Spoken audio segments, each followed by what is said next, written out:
Synergy is a Horizon 2020 project which introduces a novel framework in response to the need for end-to-end coordination between the electricity stakeholders.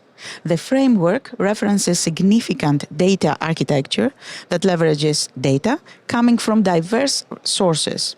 Together with Ugo Stecchi, coordinator of the project, and my guest for this episode, we are going to discuss the project from a data point of view. Welcome, Ugo, and would you please describe in a few words the Synergy project? Thank you, Areti. Thank you for inviting me today. Synergy is a big data platform for energy project. It is an H2020 project that was awarded in late 2019. It started back at the beginning of 2020. And it aims at designing and developing a big data platform for energy purposes where the different stakeholders in the energy value chain are allowed to participate and to exchange their data in a trustful manner. And taking advantage of the data that they're able to share along with many participants through Synergy and through the service that Synergy is able to provide, we are able to create new and added value services for the different purposes and for the different actors involved for any kind of business purposes along with the energy market or industry. In particular, Synergy has designed and developed this big data platform where at the core of the platform, the data owner, so the people and the actors involved in the project that are allowed to inject and upload their data into the platform, have the full control of their data. So who is going to able to see the data, who is going to allow to receive the data and somehow act and manage this data and for which purposes. Thanks to blockchain technologies, data owners, the ones that are uploading their data, can sign to whomever they consider allowed to receive their data, to sign smart contracts and enabling this data transfer across the energy value chain. So this is more or less the core part of the big data platform. Of course, since it is a big data platform, it has been designed and is able to manage large volumes of data according to different specifications and different requirements in terms of timing, speed of data, volume, veracity, and so on. And on the upper layer of this platform, Synergy also include what we call Synergy applications.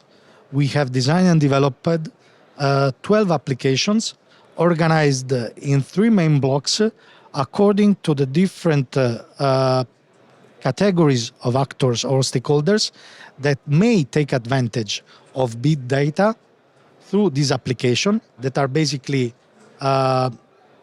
machine learning, deep learning application, of course, exploiting the availability of big data that are present on the platform. These applications are organized, as I told you, in 3 main categories.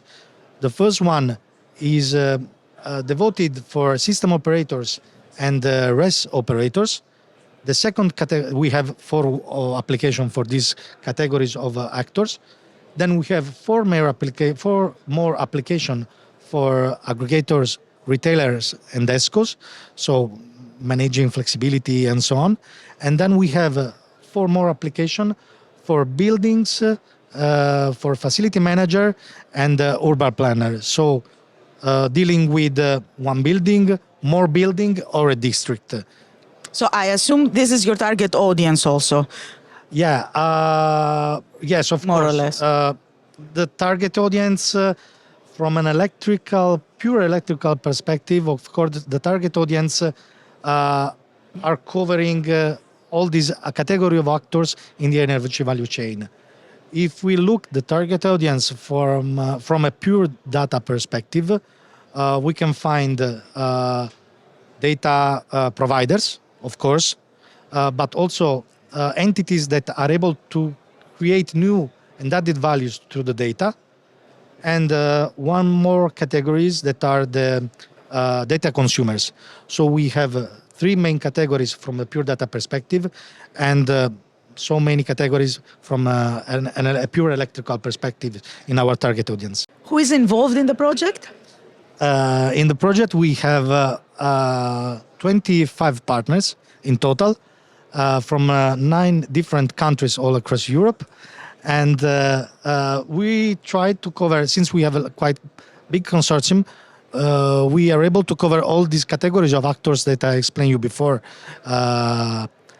Also, in the project, of course, we have 5 large demonstrator sites that are located in Spain, where we have a big solar power plant, small energy communities with more or less 600 final users, and some distribution lines.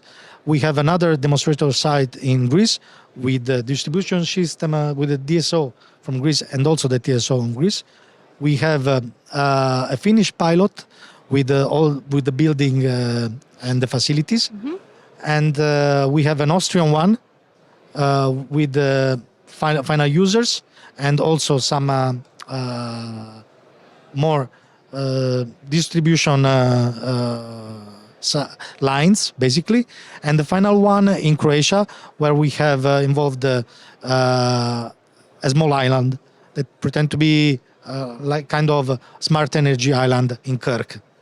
You mentioned earlier blockchain. Which techs best facilitate big data handling, according to your experience while working with Synergy?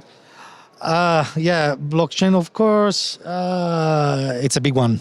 It's a big name, of course, and it's one of the many. Since we approaching different aspects of sharing data and creating value through this data, through the artificial intelligence algorithms, of course, we have a plenty of technologies that we have considered. I have to admit that I cannot give you one name, of course. Yeah. There are lots of technologies, lots of algorithms that we're keeping an eye on that as they are evolving, as they're are raising new names.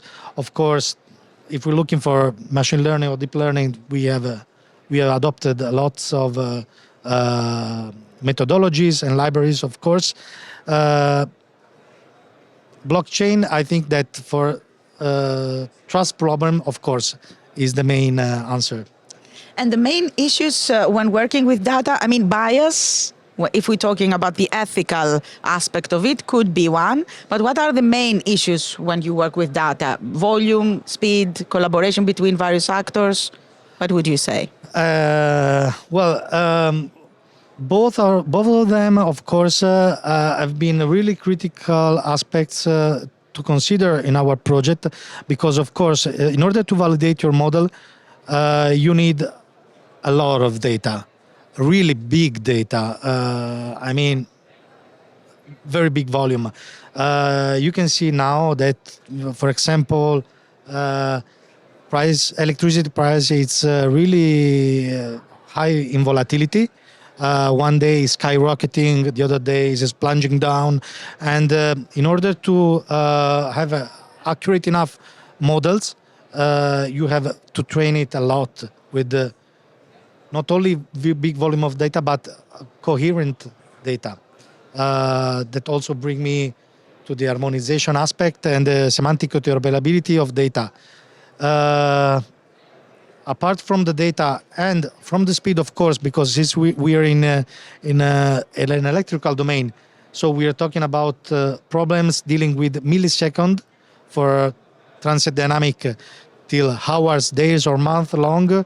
So we have to cover all the timing, all the spanning timing, and sampling in the data, and we need the right data in the proper time. So, of course, the speed of data is very crucial for the different problems that we need to cover. And as I said before, one of the main problems is also the trust of the data. Data owners are always reluctant to share the data? Why do I have to share with you my data? For which purpose you are going to use that? Smart contracts and blockchain can be useful in this sense. So it is for me a good solution, an enabling solution to overcome this aspect. It is quite interesting what you said, that the real owner of the data is wondering why he or she or they should give their data to you, when on the same time, whenever we navigate the internet, we give our data willingly and freely and without even blinking when we accept cookies. However, in the energy sector, we need to be a little bit more careful. I fully understand it, as I'm sure so do you. Which laws, however, and regulations should be applicable in data projects when it comes to ethical issues, so that they can also be ethical? That's a really big issue indeed. It really is, yeah. Because of course, there is all the privacy aspect from one side. We are talking about ethical problem.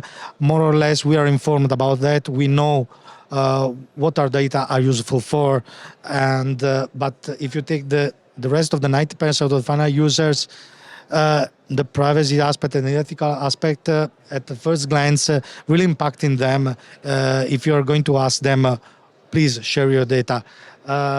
Fortunately, I have to say that European project. These ethical aspects are quite well covered since the proposal stage. Even in the grant agreement, we have different articles that covers all the relevant aspects. In the day-by-day, of course, in the day-by-day work activities in your project, of course, you always have to keep an eye on the GDPR regulation. That is the main one.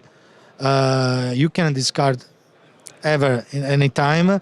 You always have to be very careful of what you're doing with your data, what you plan to do with not with your data, with their data, and also all the regulation about ethical principle, of course, in research application from the European regulation back in 2013. This is one main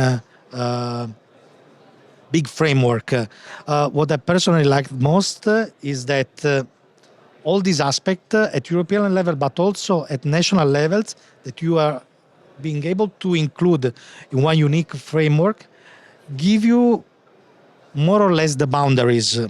Okay, you can work within this perimeter. I'm going to tell you which are the main constraints and the guidelines, what you are allowed to do with those data. So I personally like this principle that you say, if it is legal, it doesn't mean that it's ethical as well. So you have to be very careful to work, to move within these boundaries that all this regulation framework has been set.